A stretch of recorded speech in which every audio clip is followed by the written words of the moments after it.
গ্রামের কালী মন্দিরে পুজো দিয়ে ভোট প্রচার শুরু করলেন কেশপুরের বিজেপি প্রার্থী শুভেন্দু সামন্ত।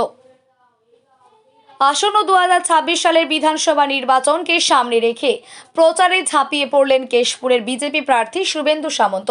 মঙ্গলবার সকালে নিজের নির্বাচনী প্রচারের সূচনা করেন তিনি গ্রামের একটি কালী মন্দিরে পুজো দিয়ে। এদিন সকালে স্থানীয় কালী মন্দিরে গিয়ে দেবীর আরাধনা করেন শুভেন্দু সামন্ত। পুজো শেষে মন্দির প্রাঙ্গণে উপস্থিত সমর্থক ও কর্মীদের সঙ্গে সংক্ষিপ্ত বৈঠক করেন তিনি। সেখান থেকেই শুরু হয় তার প্রচার অভিযান। মন্দিরে পুজো দেওয়ার পর তিনি আশীর্বাদ নিয়ে সাধারণ মানুষের কাছে পৌঁছানোর বার্তা দেন। প্রচার শুরুর পর তিনি এলাকায় বাড়ি বাড়ি গিয়ে মানুষের সঙ্গে যোগাযোগ করতে শুরু করেন। গ্রামবাসীদের সঙ্গে কথা বলে তাদের সমস্যা ও দাবি দাওয়াও শোনেন। তিনি জানান এলাকার উন্নয়ন, কর্মসংস্থান বৃদ্ধি, রাস্তা ও পানীয় জলের সমস্যার সমাধান, এই বিষয়গুলিকে তিনি প্রধান ইস্যু হিসেবে তুলে ধরছেন। এদিন তার সঙ্গে উপস্থিত ছিলেন দলের একাধিক স্থানীয় নেতা ও কর্মীরা। তাদের দাবি, কেশপুরে এবারের নির্বাচনে পরিবর্তনের হাওয়া বইছে এবং সাধারণ মানুষ বিজেপির পক্ষেই রায় দেবে। প্রার্থী শুভেন্দু সামন্ত বলেন, কেশপুরে শিক্ষা, স্বাস্থ্য ও সুশাসন উন্নয়নের জন্য কাজ করবে। কেন্দ্রীয় সরকার বিভিন্ন প্রকল্প বাস্তবায়ন করব। আগে মানুষ পরিবর্তন চাইছে, আমরা মানুষের পাশে থেকে উন্নয়নের কাজ করতে চাই। কেশপুরকে নতুনভাবে গড়ে তুলতে বিজেপির প্রতিশ্রুতিবদ্ধ। উল্লেখ্য, কেশপুর কেন্দ্র বরাবরই রাজনৈতিকভাবে এলাকা গুরুত্বপূর্ণ হিসেবে পরিচিত, তাই এই কেন্দ্রের সব দলের নজর রয়েছে। নির্বাচনের দিন যতই এগিয়ে আসছে ততই জমে উঠছে রাজনৈতিক। কিভাবে প্রচার শুরু করলেন আর লক্ষ্য কি থাকবে? দেখুন, আজকে আমি এই মা কালীর কাছে প্রণাম আশীর্বাদ নিয়ে আজ থেকে আমি প্রচার শুরু করলাম। আমি এই কেশপুরের উন্নয়নের জন্য, কেশপুরের সুশাসনের জন্য, কেশপুরে বেকার সমাজের জন্য, কেশপুরের স্বাস্থ্যের জন্য তৃণমূল কংগ্রেস কিছুই কাজ করে না। এই যে আপনারা যেসব পিচ রাস্তাগুলো দেখছেন, এই বিশ্বনাথপুর টু আপনি পঞ্চমী, বিশ্বনাথপুর টু আকন্দি, বিশ্বনাথপুর টু জামতলা, এরকম বহু রাস্তা বেহাল অবস্থা, কোনো উন্নয়ন নেই।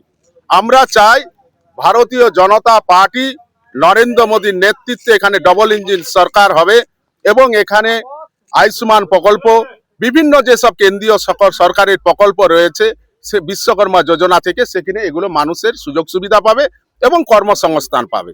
আর প্রত্যেক বাড়িতে শৌচালয় হবে। আপনারা দেখছেন বিদ্যুতের যা সমস্যা, এখানে অর্ধেক সময় বিদ্যুৎ থাকে না এবং প্রত্যেক বাড়িতে বিদ্যুৎ কম ভোল্টেজের জন্য বিভিন্ন মিনি যারা বিদ্যুতের উপর নির্ভরশীল হয় না।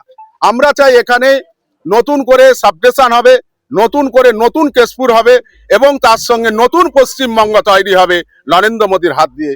এটা আমাদের ভারতীয় জনতা পার্টি বদ্ধপরিকর এবং নরেন্দ্র মোদী গ্যারেন্টি।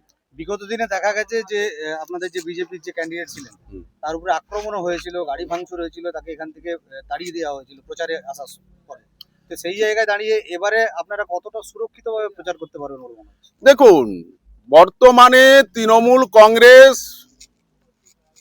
যেভাবে দৌরাত্ম্য চালিয়েছিল, যেভাবে আমাদের বিগত প্রার্থীর উপর গুণ হারাতে 13 নম্বর অঞ্চলে যেভাবে আক্রমণ চালিয়েছিল, সেই আক্রমণ এবারে করতে পারবে না। তার কারণ তৃণমূল কংগ্রেসের পাশে মানুষ নেই, জনগণ নেই, মানুষও নেই। তৃণমূলের কিছু মানুষ বুঝে গেছে যে এখানে একমাত্র বাঁচতে গেলে বিজেপিকে দরকার, তার জন্য মানুষ বদ্ধপরিকর হচ্ছে। এবারে এই ধরনের হামলা করতে পারবে না। স্ট্র্যাটেজি কি থাকবে আপনাদের প্রচারের স্ট্র্যাটেজি, আমরা প্রত্যেক বাড়ি বাড়ি যাব, কৃষক সম্মান নিধি, উজালা গ্যাস যোজনা এবং প্রত্যেক বাড়িতে শৌচালয়, প্রত্যেক বাড়ির জন্য আবাস যোজনা, প্রত্যেক মানুষের প্রত্যেক ঘর ঘর নলসে জল, ঠিক আছে? এইসব যে ঘর ঘর নলসে জল, যেভাবে দুর্নীতি হয়েছে, প্রত্যেক বাড়িতে জল পড়ছে না, সেগুলো কেন্দ্র সরকার দিচ্ছে।